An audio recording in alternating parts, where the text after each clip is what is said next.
Okay, I've started disassembly on my new Cub Cadet project here. This is either a 1641 or 1631. If anybody knows exactly what it is, please leave it in the comment section below. But I've taken the deck off. Nice, easy deck to remove. Just the two pins, and it slides forward. It slides backwards and out, which is really nice. Nice setup on that. Unfortunately, the cradle is underneath. That's not really removable, or I don't think I can get it out of my way. But at least now I got room to get actually underneath this tractor and figure out what's leaking, if it's the oil filter, if it's one of the hydraulic lines, and hopefully it's obvious what is leaking. Like I mentioned in the previous video, this does have hydro lift right here. So until I figure out what's leaking, I'm not going to be starting this machine. I'm not going to be doing any work on the engine unless I remove the drive shaft. So I'm going to actually pull off all the front plastics, get all that off out of my way so I can access the engine. The engine, I think, needs a fuel pump because it will not run on its own. So I do have an extra one, luckily. So I got to get a fuel pump on it and figure out the transmission fluid. As you can see, it has leaked out a bit more after having it running. Luckily, I had cardboard underneath it. It did not get on my concrete, which is nice. I also had a little bit left on the dipstick. I don't know if it's all drained out since, but it looks red to me. It almost looks like red ATF.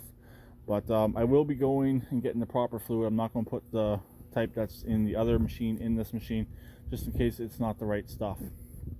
But just going to go from there. And like I said, if anyone else knows an alternate fluid I can put into this machine, please let me know, or the exact fluid that this machine does need. I did find a kit on Amazon that has the filter and a large jug and a small quart liter jug as well. So I believe that's what this machine would take to refill it.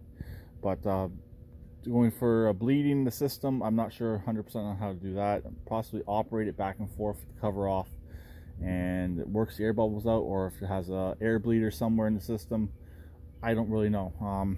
I've never dealt with hydraulics before. This will be my first one on this. So the other one I had, the hydraulics were all good on it. They all were redone. This machine here obviously needs hydraulic work. But like I said, I got this machine cheap enough, so if I do have to part it out, I can definitely get my money back and then some. The tires on the back are good. The tires on the front are good. The engine's good, and the body panels are actually all here, and they're good for the most part. The seat does have a little bit of rust on it and a little bit of flaking paint, but it's nothing major. As you can see, I have not even pressure washed this machine yet. I just want to figure out what's going on with it and get that engine running correctly. Unfortunately, I missed out on a really cool tractor. It would have been really cool to have. It needed an engine, and this engine here would have been the perfect engine to go into that, but I missed out on it. Unfortunately, it really sucked. It was actually online for a month, and I was a day too late, unfortunately. But anyways, if anyone knows any information on this particular model, please let me know. Any information would be greatly appreciated. I'll talk to them later. Please keep it redneck like always, and push from comment.